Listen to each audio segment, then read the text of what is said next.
right. Let me just say that you can go ahead and unmute your mics at any point to ask questions, or if Laquisha prefers that at the end of the presentation, you can do that, or you can post them in the chat room. All right, you guys can talk back to me. That's no problem. I would prefer that. I want to feel you guys anyway, so that's good. But I also have a period after this. If you want to ask me specific questions, you can do so. All right. So we good, Steph? We're good. Let's go. All right. You guys can see my screen, right? Let me know. Anybody? We can. Yes, we can. All right. Awesome. I want to thank Stefan so much for the opportunity to share pretty much some basics on design that I have learned over the past, it's been a while. I started in graphic design in 2014, and funny thing is, I started and I learned a few things, like I would say maybe like the basic things from Antonia, who was in here. So shout outs to Antonia, that's my boy. But she taught me a few things initially when I was interested in learning. And I promise you, when she started to teach me, I got sick and tired of it, because I'm like, this ain't making no sense. I clearly ain't gonna get this. So I put it down for a while, and then I found myself in a hard place. I had intended to go off to school, and I had left my job. I got accepted into the school, and then, things didn't work out. So I came back home, didn't have a job, and I pretty much didn't know where money was gonna come from. And during that time, I used the tools that Antonia taught me, as well as looking and using videos on YouTube, and pretty much teaching myself along with the tools that Antonia had showed me. And, I became a graphic designer. I want to be completely honest with you guys. Initially, my designs looked like trash. Like, I mean, compared to what I do now, it didn't look good. And I want to say this to those of you who have not been well versed in graphic design. Your designs currently, or the things that you would try to do from this point forward, probably won't look as good as some of the things that you see out there. But I promise you, one thing I've learned about graphic design is that it is a skill, and it is something that will only get better with time. I promise you. That means that you have to be consistent with it. And truth be told, that comes with everything that you do in life. You have to be consistent with it. Now, I cannot see, well, I guess I can, but I cannot necessarily see your comments if you are commenting in the group. I mean, not in the group, in the chat. So I will periodically be looking just to see what you guys are saying, and if you have any questions or whatever. Thank you so much. Well, look at Dioshe. All right, thanks, boo. Yeah, so we're gonna get started, and this is Design Basics with yours truly. Like I said, I have been doing this from 2014, and yeah, it's all history. So let's go straight into this. All right. So there are 5 basic areas of great design, and I know there are so many things that we could probably talk about today as it relates to design, but I wanted to give you guys the basics so that you can lay a foundation as a graphic designer, or as a designer for your own personal brand. And truth be told, most of you may not necessarily want to be a graphic designer with your own company, but you may want to brand yourself, brand your own personal endeavors, your own business yourself, or brand whatever it is that you are doing for yourself, as opposed to being a person with clients or whatever. So this Masterclass is going to help you with that as well. So the 5 basic areas are typography, design priority, color, image, and concept. All right, I want you guys to remember these, because these are the 5 areas that will help you to create any particular design that you would want to, whether it be a flyer, a banner, even t-shirt designs, anything that you would want to create. These are the 5 areas that you need to be cognizant of. All right, so we're going to start with typography, and I'm going to give you guys a little information And also, I really want to feel you guys. So if you have questions, please post them in the group, in the chat, and we can make it happen. So what is typography? Typography is the art and technique of arranging type to make written language legible, readable, and appealing when displayed. Now, I know you guys have probably seen graphic designs where people had like maybe 5 or 6 and 7 different fonts on a flyer, and it just didn't look good. One of the things that I have learned as a graphic designer is you should not have more than, I want to say 2. I will give you 3 fonts on a flyer, because the truth of it is, when you have all these different fonts going on, it makes a graphic seem as though you didn't know what it is that you were trying to do.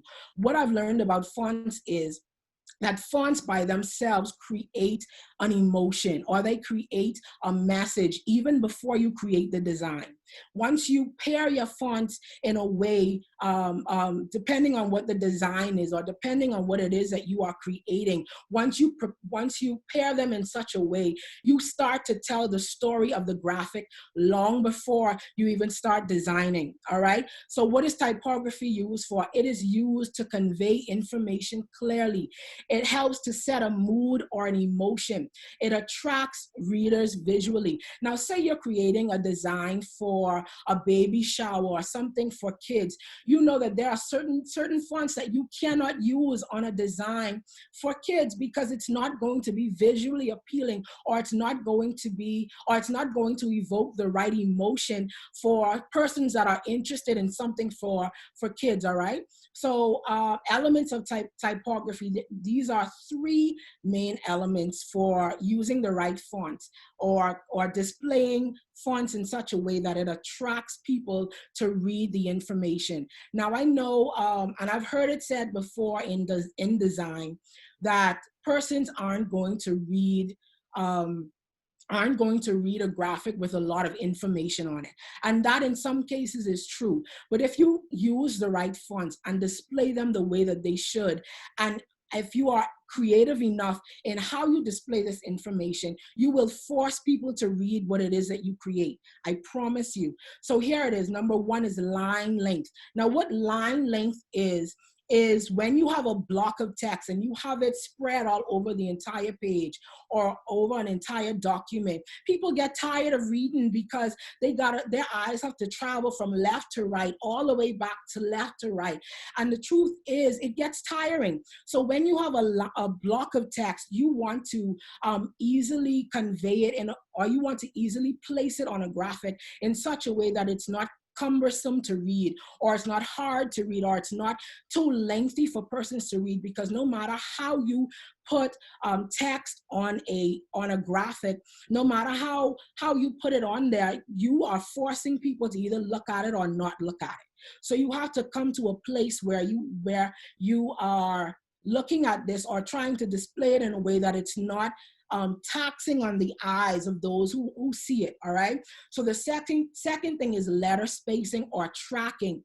The correct term for it is tracking. I don't know if you've ever seen a graphic where there's one line of text and the letters are spaced out in such a way where there's just a lot of space in between them. That is called tracking. And persons use tracking to cause your eyes to look at that particular text first, or in such a way where it's like, okay, that stands out to me. So that is called tracking. And lead is the distance between two baselines of text. I added that extra lines, but it is the distance or the space between my number 3 on this particular graphic and the paragraph above it. So that space gives you a moment to stop and then take in the next set of information that you are about to receive. So whenever how you display your information and how you display the words that a client may give you is extremely important, because it draws your those who read the text or those who look at the graphic, it draws them in, or it could cause them to not look at the flyer at all right? So our next slide is font types. Sans serif and serif. I don't know if you guys can tell the difference based on the graphic that I'm showing you. But sans serif fonts are those fonts that are pretty much straight edged. They don't have much playfulness attached to them or much boldness attached to them, but they are fonts that are pretty much straight. They are mostly used in business logos and stuff like that. If you want to convey more of a, I want to say more of a subtle tone in what it is that you want to present to people. Now, serif fonts are those that are a bit more complicated, a bit more bold, fonts that convey more of a deeper or business-like message. All right, so you want to be intentional about how you pair your fonts, how you choose your fonts based on what it is that you are creating. All right. Now, design priority. I want you guys to just take a look at some of the designs that I've created. I just have 3 on here, but design priority is pretty much just the hierarchy. What is it that you want persons to look at first? What is the first thing? Okay. What is the first thing that you want persons to look at? And I want to welcome those of you that are viewing with us on Facebook. Thank you guys for tuning in. But we are on design priority or hierarchy. What are the things that you want persons to look at first? It's pretty much how you guide persons, how you guide their eyes. If you look at the first flyer, it says Weekends with Tony. Shout out to Weekends with Tony. Y'all can check out on the weekends. The It's in You Are Caribbean Mix Point of Inspiration, just you know, shouting you out. But if you look at the flyer, the first thing that your eyes are going to look at is Weekends with Tony. You want to know, okay, this Weekends with Tony, I'm excited about it. So what happens in Weekends with Tony? What happens next? And automatically your eyes would scroll down because you want to know what happens next. It says, you know, her It's in You Hour, all of these other things. And once you find out what happens Weekends with Tony, you want to know now, where can I go to find out what happens on the Weekends with Tony? And your eyes would now scale down to the other part of the flyer, and you would find out that it's on Joy 101.9 FM Saturdays and Sundays, 10 a.m. to 2 p.m. So you have to design your graphics in such a way where the information causes or your information or the priority or the hierarchy of your information is displayed in such a way where the necessary information happens first, second, third, fourth, or how many based on how many ever pieces of information you want to display. It is very important, listen to me, it is very important that you have a hierarchy, a priority of information. You have to prioritize what is important. You have to prioritize what is second. You have to prioritize what is third, because if your information is out of balance or if your information is displayed incorrectly, people could miss the entire message of your design. So you have to be intentional about what comes first, second, third, fourth, fifth.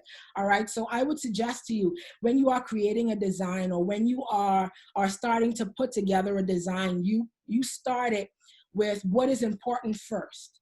What is important first? What is it that I need to convey first? What is it that I need? What is it that I want persons to understand about this particular graphic first? Of course, it has to look appealing. It has to look appealing, but the information is what it is that you are conveying to persons. Because had I just had this flyer with Antonia sitting on this looking pretty and you had no information, it would make no sense.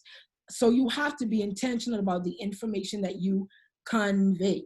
All right. Next, we are going on to color theory. Now, let me tell y'all something. When I first started out with graphic design, yeah, I feel a preach in me for real. But when I started out with graphic design, I had absolutely, Christoph, you are hilarious. I had absolutely no idea of what color theory was or what colors meant in graphic design, but just want to read this thing on here. It says, color plays a vitally important role in the world in which we live. Color can sway Color can sway thinking, change actions, and cause reactions. It can irritate or soothe your eyes, raise your blood pressure, or suppress your appetite. I never knew all of that, to be honest.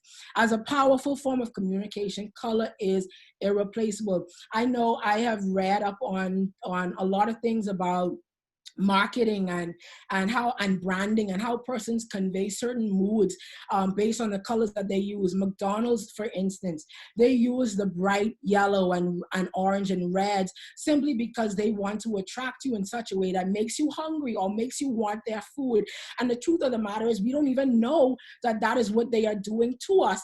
All we know is when we see their commercial, or we see their logo, or we see something pertaining to what it is that they present, we realize that, wow, I could probably eat at McDonald's today, or I could eat at KFC, or wherever it is that you prefer. One of the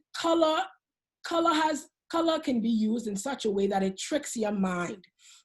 And that's why a lot of businesses now are investing so much into marketing and branding, and hiring persons that have the tools and the information as it relates to branding and color and all of these different things, because they know that they want to bait you. They want to attract you in such a way that they cause you to purchase their product. They cause you to buy into what it is that they are selling.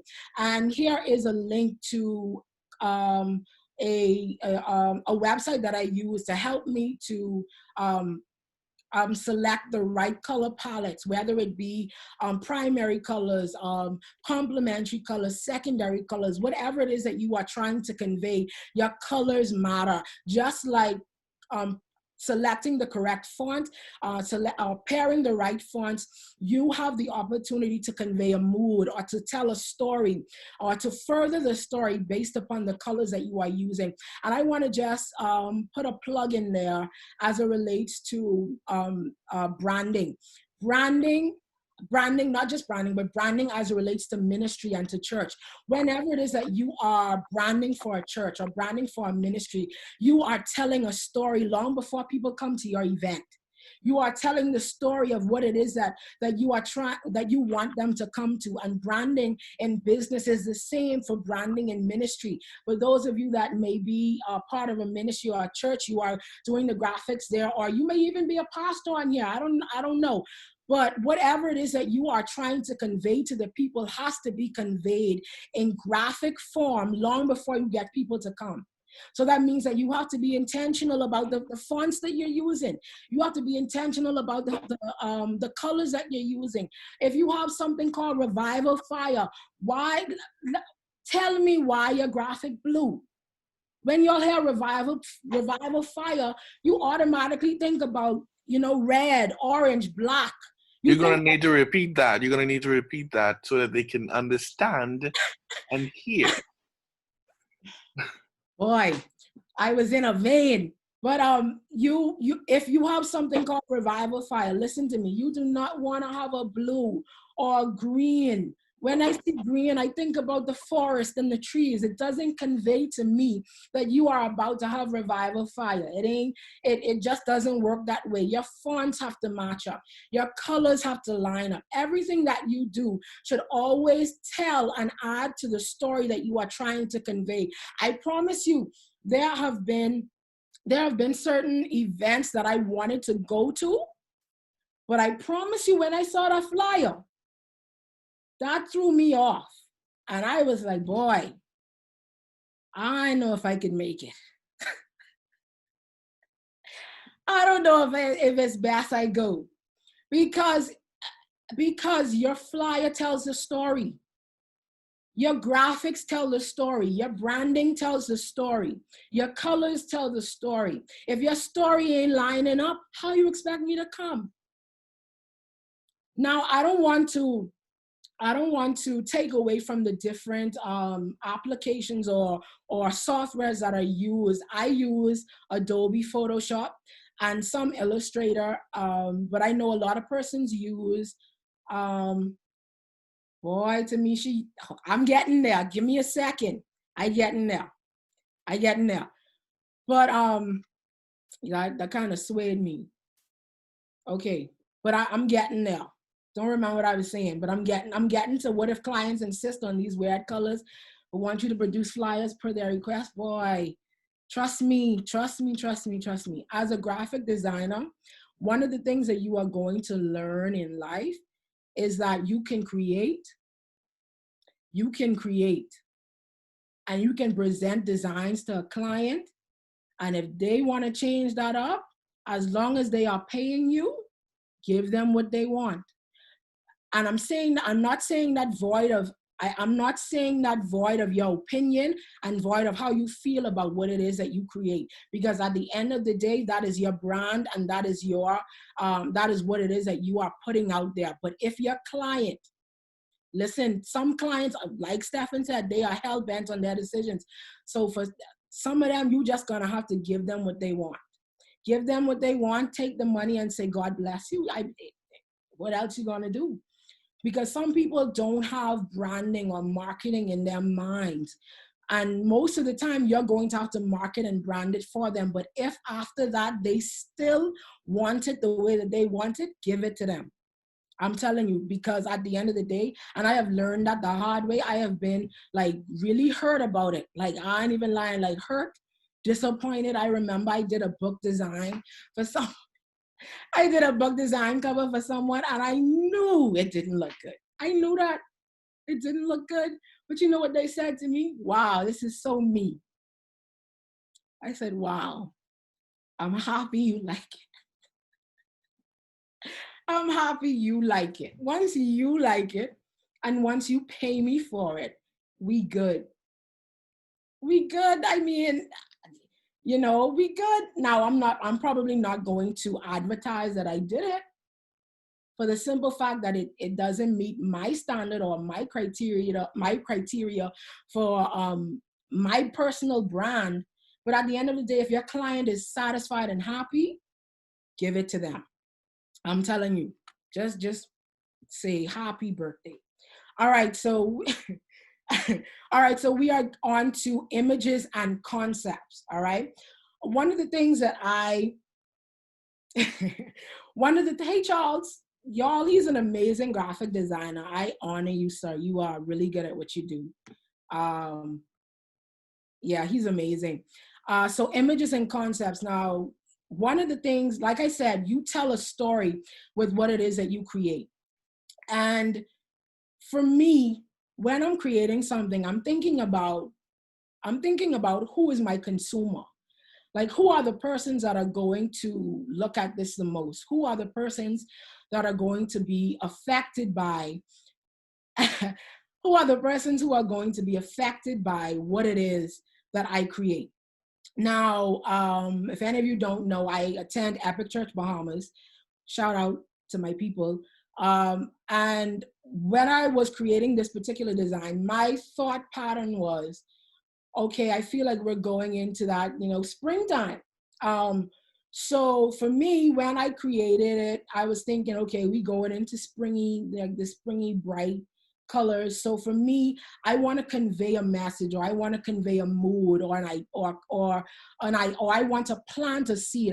How many of you have ever watched the movie Inception? Let me know. Inception. Yeah, the movie is amazing. I encourage you guys to watch it. But the idea of the movie is you plant an idea. You plant an idea in someone's mind, and you make them feel like, okay, this was my idea. And whenever it is that I'm creating, I want to plant an idea. I want people to think about what it is that I am presenting to them, and cause them to come to a decision. So with this particular graphic, come find your tribe. Come try find your tribe. It's pretty basic as it relates to the font choice, but the colors evoke a mood. The font evokes it grabs your attention simply because the fonts are big, and the colors itself and the font cause you to come to a decision on your own that you probably didn't even know was deposited in your mind just by you looking at it. Even with Apostle Raymond Wells, shout out to him. He's an amazing man. But with this particular design, I knew that it had to be bold simply because of the photo choice that they had. If you look at him and you see this photo by itself, you would say, wow, this is an amazing photo.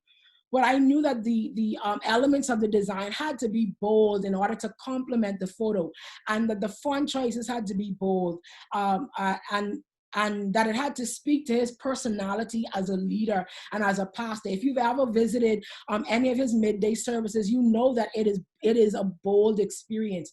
It is something that you want to be a part of. And even though this is something for streaming online, when you look at the flyer, you are expecting something bold. You're expecting something to jump out at you. And the flyer with Anna, I wanted it to feel a bit soft, and because it's talking about your love. You may not necessarily know who is love. I mean, you may not know, but I think that whenever it is that you are pulling images, or you are creating a concept, you want the concept and the images to reflect the messaging behind either the individual or the ministry, the organization, or just the overall messaging of the flyer that you are creating. All right, exactly. You have to create the expectation. And especially if you already know these people, if you already know Apostle Raymond Wells, or you already know Anna, you already know Pastor Rosemary, you already have an expectation of who they are. You have an expectation of what it is that they bring to the table when they are either singing, ministering, preaching, whatever it is. So that means that their branding and their flyers should always represent who they are, represent what their ministry is, and represent what it is that you expect from them. All right. So I didn't expect to really be wrapping up soon, but I am kind of wrapping up. But here are some of the resources that I have used. I wanted you guys to have access to these if you do not have them. Now, I know a lot of people don't necessarily want to, especially if you are new in this, into graphic design, you do not want to pay for anything. I know I don't want to do it either. But Shutterstock is a go-to for me simply because I have access to it. We ain't gonna go into how I have access. I just have access. So I have access to Shutterstock. I have access to FreePic. FreePic is free, just like the name, FreePic. I promise you, if you go on FreePic, you will not be disappointed. They have everything from templates to logos to different font types. Charles, we'll talk. Pinterest. I use Pinterest a lot for creativity, creative tips and inspiration. Listen to me, sometimes as a graphic designer, you don't have any inspiration. You do not have it. Sometimes you just don't. You just don't have it sometimes, and it's okay. I go to Pinterest a lot for inspiration, whether it be for church graphics and stuff like that, anything. No, I don't use Unsplash. Don't even know what that is, so thank you. You could actually post the link in here for anyone else that would want to check it out. But I use Pinterest a lot for inspiration. And for my mock-ups, a lot of the mock-ups that I do, whether it be for putting things inside a computer or t-shirt mock-ups and stuff like that, I use mockupworld.com. You guys can check that out. If you guys are creating logos and you don't have vector files, there's something called freevector.com. I use that as well. You can also find vectors in freepic.com. And also on Shutterstock, if you wish to purchase a subscription for that. And Vecteezy, I use that as well. There are a lot of different resources out there. You guys can share them with me. These are the ones that are my go-tos. And yeah, these are the ones that I use the most. So I want you guys to understand that creativity is, or your personal creativity is something. The resource for mockups is mockupworld.com. I think it's .com. But once you type it in Google, once you type it in Google, it'll be one of the first things that pops up. There are a lot of resources for that as well. I think Graphic Burger is one as well for markups. There are a whole lot, honestly. Freepik actually has a lot of markups on there as well. One of the things that I love about Freepik is that you have the option of downloading PSD files. With Shutterstock, there's a bit of a limitation as it relates to that. You pretty much only can get access to Illustrator files. So that's either EPS files or AI files. I don't want to confuse you guys if you don't know anything about Illustrator. I am actually still learning Illustrator. It's more of I mostly use it when I am creating logos because it's easier to open up and create vectors in it. It's really complicated. What site is good for backgrounds? Freepik actually has a lot of backgrounds in there as well. You can try Freepik. I think there's one called Pexels, PEXELS.com. You guys can, Christoph, can you type that for me as well? Pexels has a lot of backgrounds. I use that from time to time, but I mostly use Shutterstock right now. Between Shutterstock and Freepik, depending on what it is that I'm creating. And two, another thing is, and I wanna kind of throw this in here. For those of you that are graphic designers and you have your own personal brands or whatever, I remember Holy Spirit reminded me of this before the session. I remember I had this client that was going in between me and another designer for them to get some of their branding work done. And he came back to me, and one of the things that he said, and I'm really not trying to be funny or anything, so I mean, if you laugh, that's fine. But one of the things that he said to me was why he chose me was because I looked the part. Now, y'all take that how y'all want, that's fine. But he said that to me. He said, I look like the brand that I create, right? And it made me realize that as a graphic designer, as a creative, as a creator, you have to brand every aspect and every facet of your life. If you are creating for people or if you're just creating for your own personal brand, your flyers and everything else should be consistent with who you are and how you present yourself. And another plug, y'all, please get professional photos done. Please. I begging. Please. Please. Please get professional photos done. Please. It'll help you. It'll help you. It ain't even for people. It's for you. Get professional photos done. Because as a graphic designer, and I know I speak for all my graphic designers, it disheartens us. It breaks our heart to have to cut you out of your room. It hurts. It hurts me. It hurts me. It hurts all of us to have to cut you out of your bathroom, your room, your car. Yes, come on, Jay. We gotta cut you out of your car with your seatbelt on. This is what we come to. A photographer, Christoph Roll. He's the photographer. That's him right there. Christoph, post your information in here. I think C knows. I'm not sure. I think you're a photographer. I don't know. The name just right. Okay. We have photographers in here. We have everything that you need is at your disposal with this masterclass, with all of the class sessions. We have photographers, videographers, graphic designers. Everything that you need is at your disposal. MTM, Ray Andra, she is amazing, y'all. Hit her up. We have amazing photographers in this country. Y'all hit them up. Because as you brand yourself, as you present yourself, you have to have professional photos.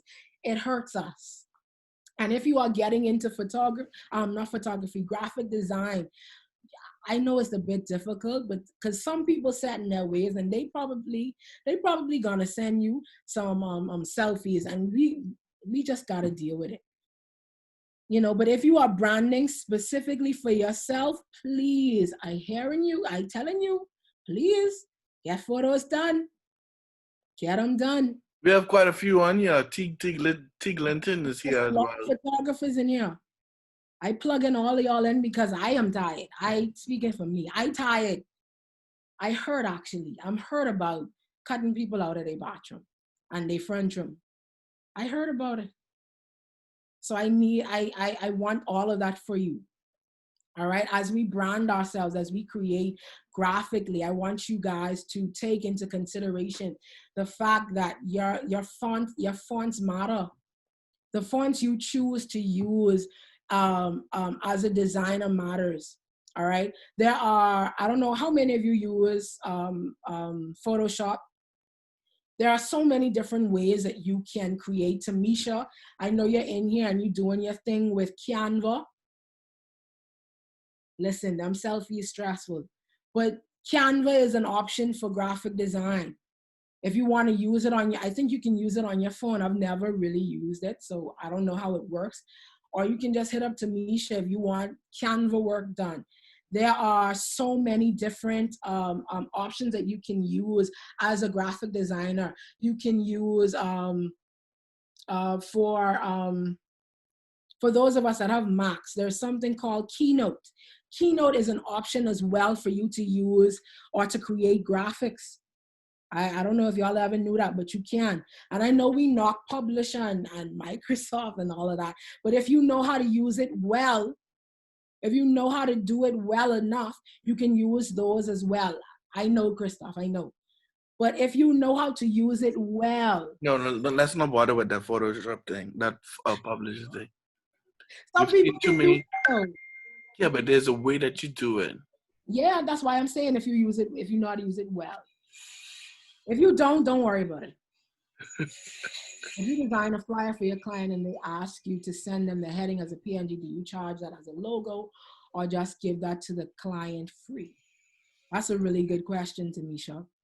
And honestly, for the most part, I charge for everything.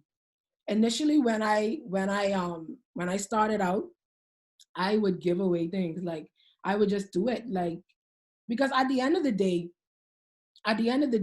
you are, if you are making a living from this, nothing that you do should be done for free unless you have your own parameters or your own convictions and you have persons that you work for free for. That's fine, you do your thing. But I'm saying when it is that you have clients, nothing you do should be for free, because what people are paying you for is your time, your creativity, and everything that you know. The wealth of knowledge that you have as it relates to creativity and design should not be devalued simply because you want to be paid or you feel like, or you could lose this client. I don't believe, at present, I do not believe in that. I used to feel like I had to devalue what I offered because I didn't want to lose the client or I didn't want to lose the money. But as it stands right now, based upon where I'm at in life, I charge for it all. I will charge you. I charge it. I charge it because people will, and this is a life lesson, people will do to you what you allow.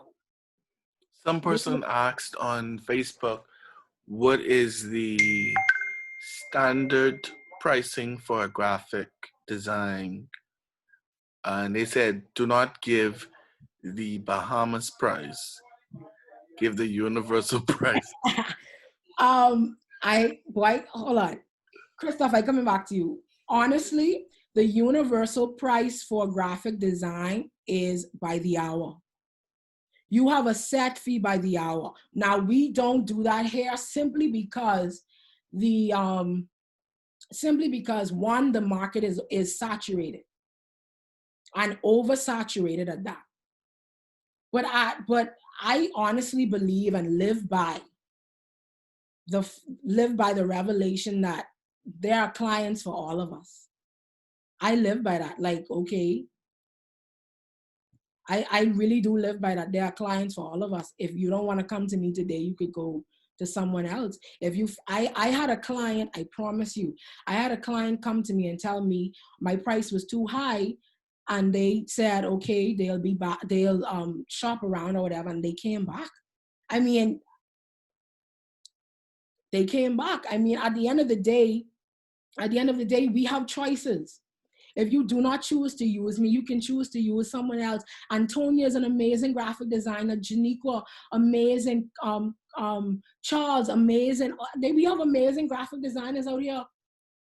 You have a pool of them, and you have the ability to choose.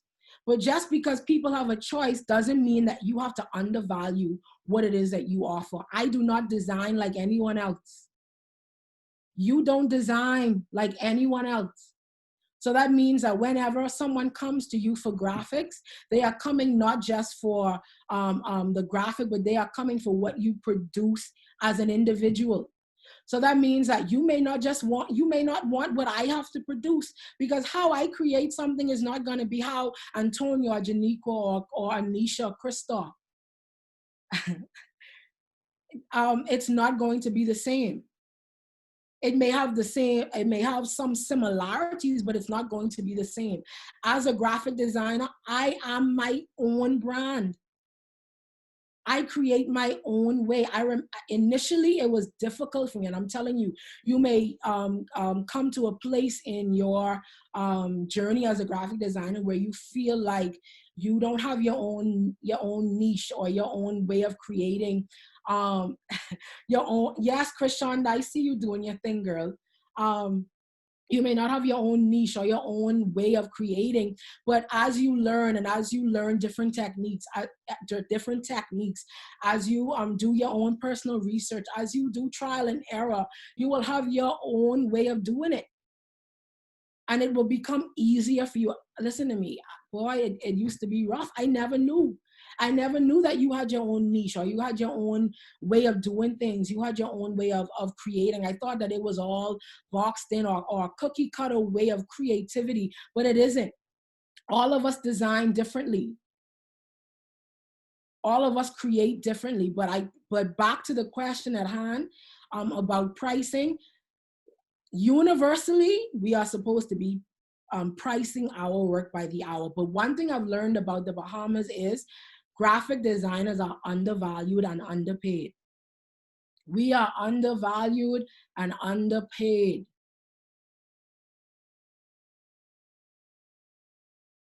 I'm telling you, we are undervalued and underpaid, especially, and y'all could feel how y'all feel about it, especially in the church. Hence, publisher graphics and all of these other stuff. But we are undervalued and underpaid. The church at present doesn't see the value in graphic designs, but I promise you, quarantine probably showed them some level of the value.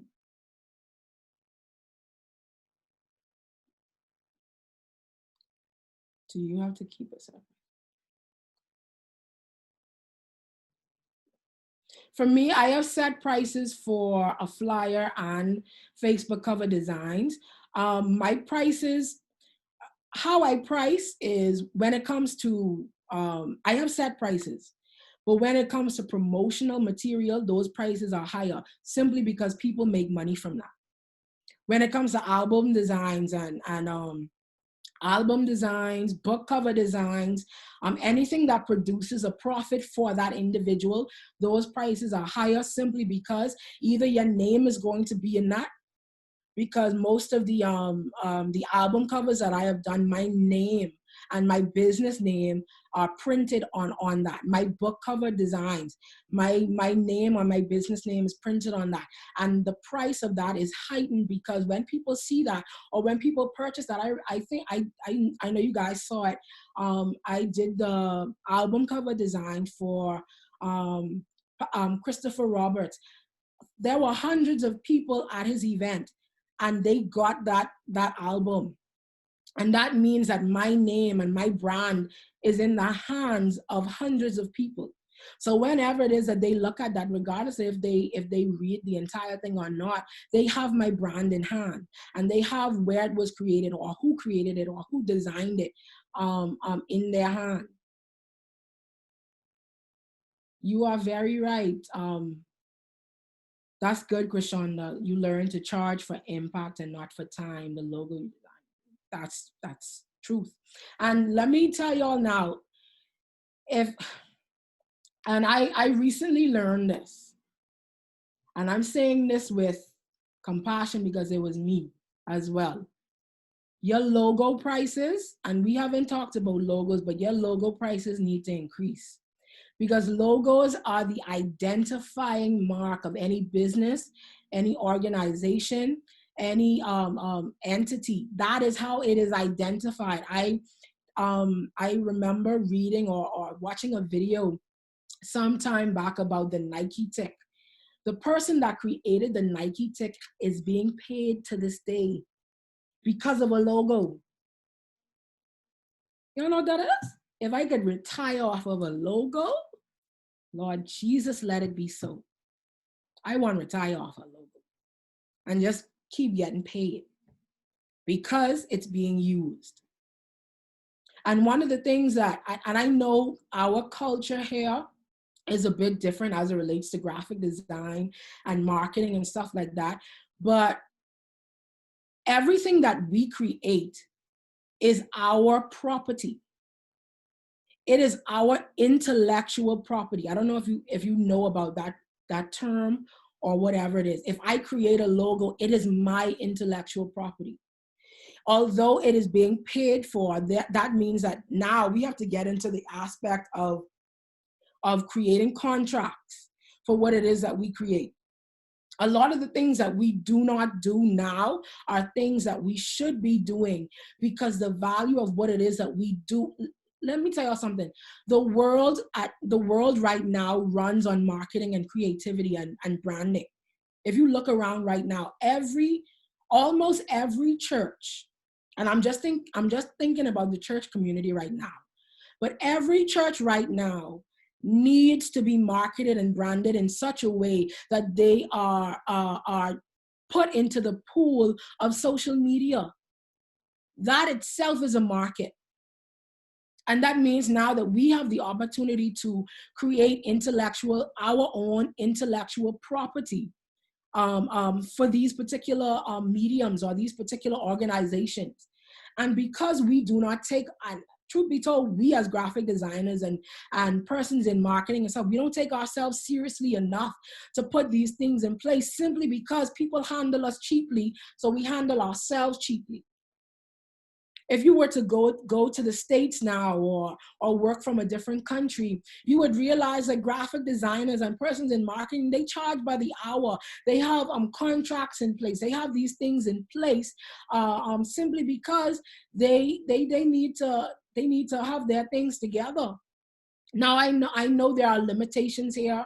I know there are certain things that we don't do. I guess because it's taboo or it's whatever. But at the end of the day, we have to, as graphic designers, as marketing, persons in marketing and persons in branding, we have to take ourselves more seriously if we want to compete on a level. Because I'll be honest with you, I have international clients. And yes, my prices for international clients are more. Not because I just want to get more money from them, but because they have a different respect and level for a respect and value and honor for what it is that I produce. And I promise, trust me, when I heighten my prices and realize that people still pay for what I price lower, that goes to show me that I was undervaluing myself. Because if persons are still paying for it, that means that I was shortcutting myself. It had nothing to do with the people. Not saying that it doesn't in some instances. But at the end of the day, we have to value what it is that we produce. The entire world, I don't care how saturated the market is for graphic designers and persons in marketing and branding, the entire world right now runs on marketing and branding, because everybody home, everybody on social media, everybody on Instagram, Facebook, Zoom, whatever it is, that means that the value of what graphic designers produce has increased over the past 2-3 months, however long we've been in this. Our value has increased. I have a question. Huh? Sorry, go ahead. I have a question though. All right. Our value has increased. Go ahead, Stefan. And this is going back to logos. Someone wants to know if it makes sense to have 2 logos as opposed to 1. What is it for? That would be a question I'd have to ask them. Right. 2 logos makes no sense if you have one organization. Okay. It depends on if there is a main logo for this organization and you have subsidiaries or you have things that come under it, then yes, other logos would be necessary. But if it's one organization, you offer one thing, you're not doing different things under the heading or the banner or the umbrella of that thing, then why do you have 2 logos? Now you may have you may have a sub mark of that logo, meaning that So there could be 2 logos that conform into 1? It wouldn't be 2 logos. It would be a sub mark of that logo. Okay. I don't know if you guys, but you guys know about Eyewitness News. I'm sure everybody knows about Eyewitness News. Eyewitness News has one main logo, but they have a subset or sub mark of that logo with just the globe and then the letters EWN in it. That is a sub mark of the logo. It's the same logo, but it's just a sub mark. If you have 2 separate logos for one entity, you confuse people. When you see the globe and you see EWN, you automatically know that is Eyewitness News.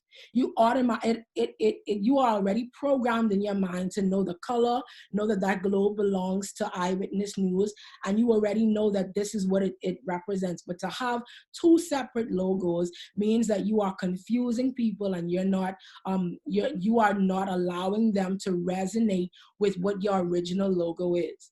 So I would not suggest that unless you have stuff that come under your umbrella.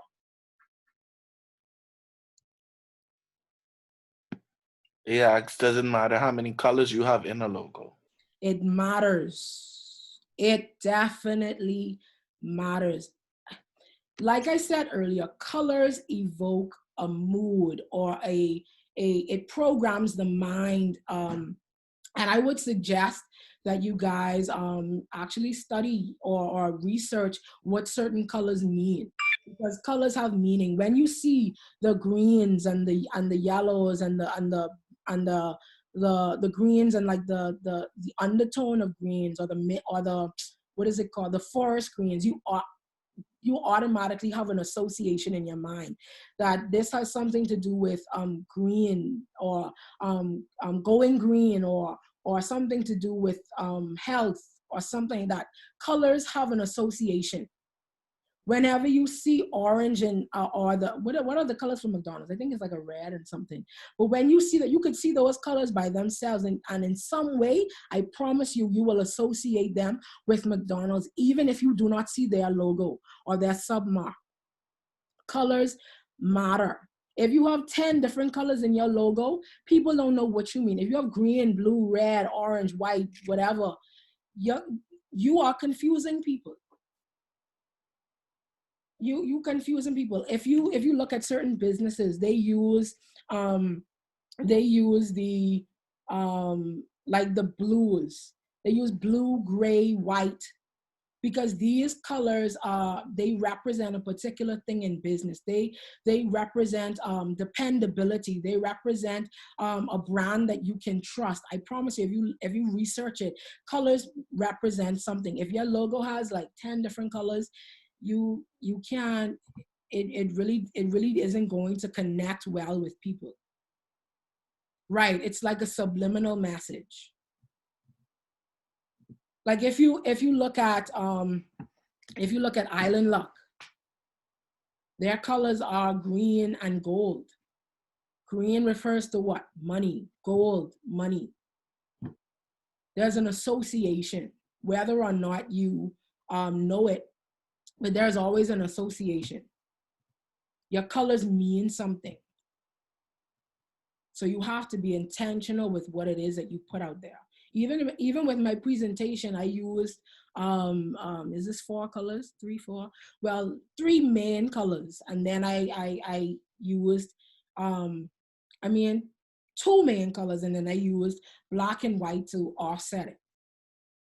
Mm. And you can see that the colors are consistent. Very. Your colors have to be consistent. Your branding has to be consistent. Now, one of the things that a client asked me recently about their about something that they were getting ready to do, they felt kind of boxed in with the colors that they had already presented with their brand, which were like, I think a blue and black or something like that. And they wanted to create something like, I think it was a t-shirt line or something, and they wanted to venture out with different colors.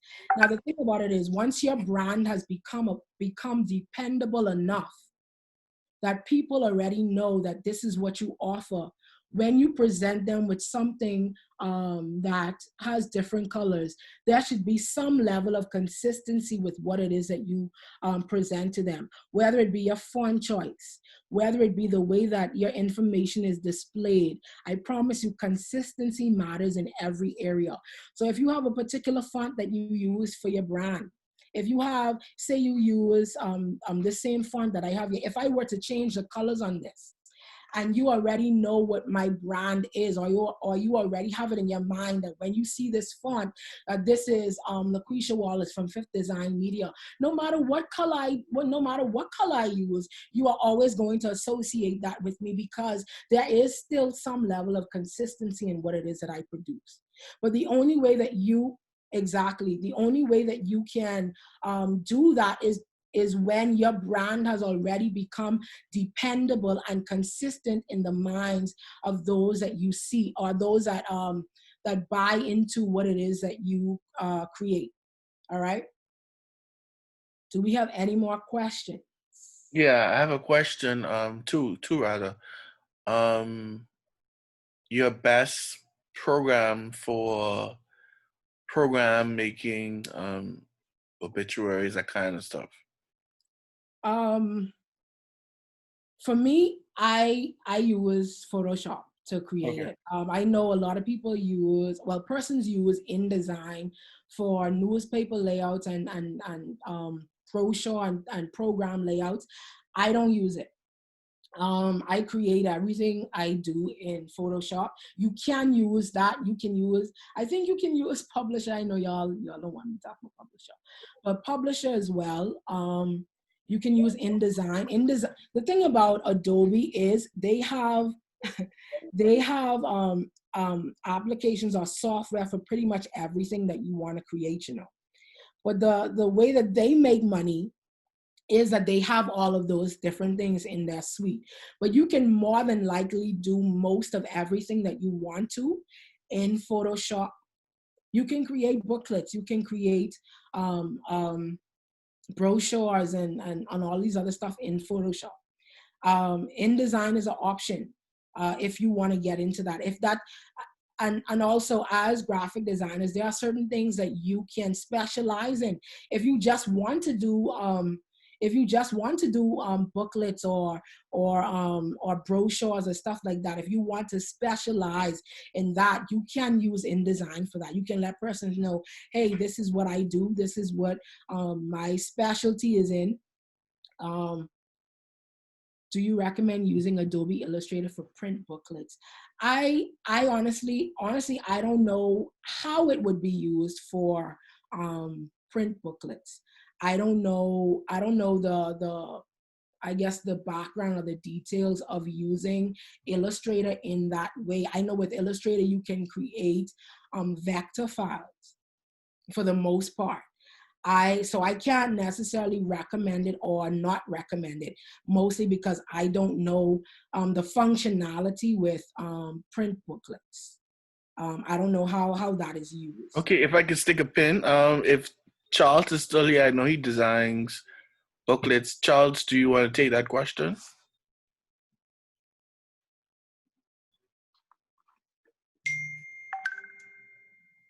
or any other graphic designers want to take that question, do you recommend using an Illustrator for booklets?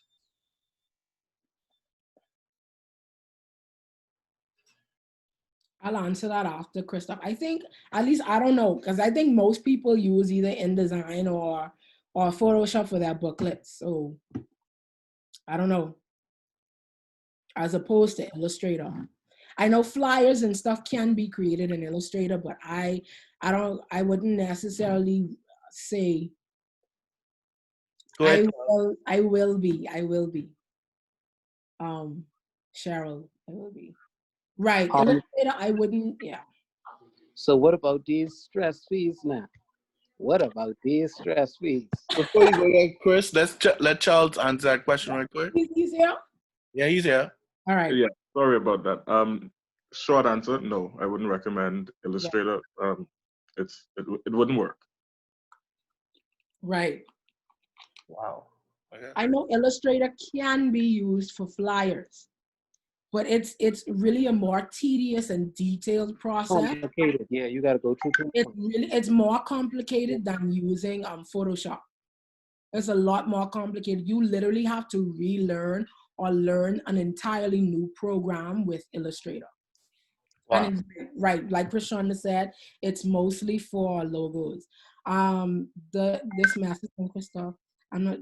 Yeah, Canva can be used for creating flyers. I know, like I said, Tamisha Cash, she's in here. I think she's still in here, but she uses Canva, so it's definitely usable. I don't use it because I use Photoshop. All right, I am taking one more question. If there's any more questions, I think Stephen, you said there was another question. Yeah, I think this is a personal one, but um, someone was asking, would you dub yourself or call yourself a person designing for just the church, or how do you convert your graphics from not looking church-like to the secular world? This is a question for me, or is this general for that particular person? I'm just reading the question. Read it again for me, please. Basically, what they're trying to ask is, if you, I guess they recognize you as designing for the church world. How do you change your mindset from designing for church to for a secular person, or like for a secular event, that kind of stuff? The thing about it is, I wouldn't dub myself as a designer specifically for church. I would never say that, mainly because creativity in itself is not. Thank you, and mainly because creativity in itself isn't limited at all. Most of the designs that persons probably see from me are designs that have a church feel or ministry feel, mainly because that's all they see. But I would not dub myself as that. But it always depends on what I am designing for and who.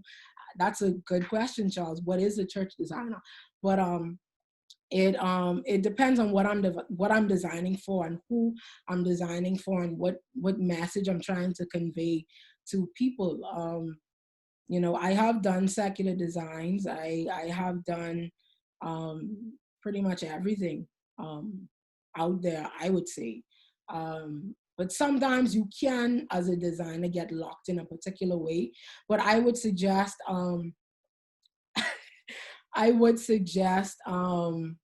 that you look up design trends, Google, do your research, look at what is popular as it relates to whatever it is that you're designing for. If you're designing for a club, look up what is most popular for a club. Look up things that are popular for persons who may be interested in going to a club. I may not be interested in going to a club, but I could design for people that are, you know. And honestly, let's just dispel the myth that as a graphic designer, you could only get money from the church. Like that, it don't work You like don't that. have a category.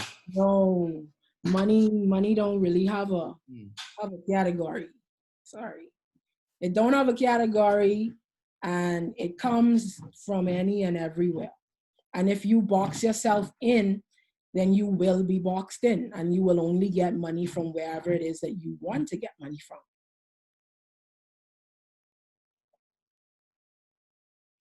Well, I guess. Right. And we don't want to be boxed in at all. At all. So I wanted to say to you as I wrap up that, and I said it already, that your creativity is limitless. You are not bound to one way of creating.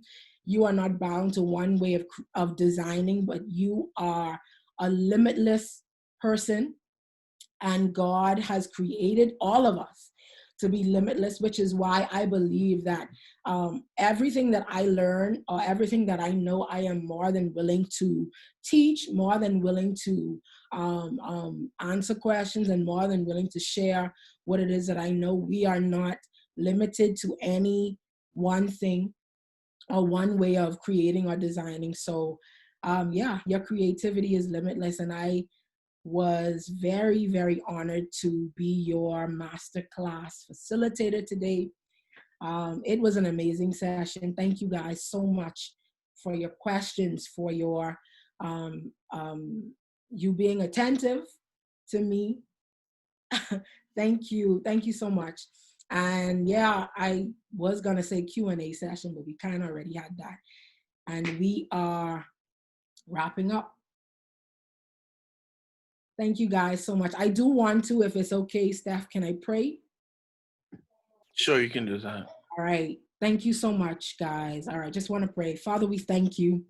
We bless you, God, and we honor you for this opportunity, God, to learn, to receive of more information and more knowledge for the areas, God, that you have called us to. Father, we thank you that you are a limitless creator and that you have created us to be limitless as well. So, Father, right now we break every limitation off of our lives as creators. We break every limitation off of the way that we present information to the world. And Father, I declare right now that you would cause us to value ourselves in a greater way, in a greater capacity, and in a greater sphere. Father, I declare every limitation of just creating for churches, I declare it broken right now in the name of Jesus. And God, I declare that you would cause our finances to increase right now in the name of Jesus. Father, I declare now that that designer that has been limiting themselves and devaluing themselves because of fear or because of feeling as though that they would lose clients,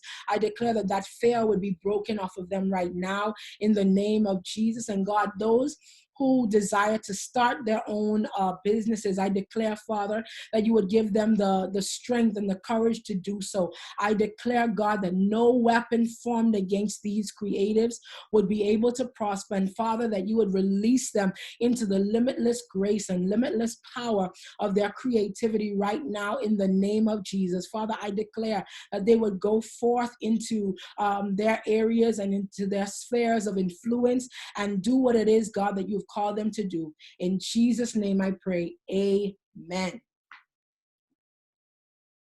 Thank you guys so much. You can. Great. So we're so delighted that you've joined us today, Laquisha. It was a very, very, very, very good class, good presentation, good meat, good information for us. And so, like she said, don't limit yourselves. Um, I know that we have other. Let's see who's here. Okay, I don't see any other presenters here, but we this masterclass series continues tomorrow and throughout the rest of May.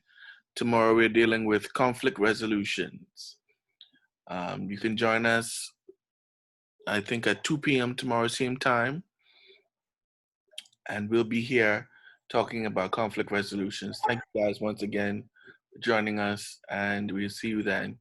Have a great day, everyone.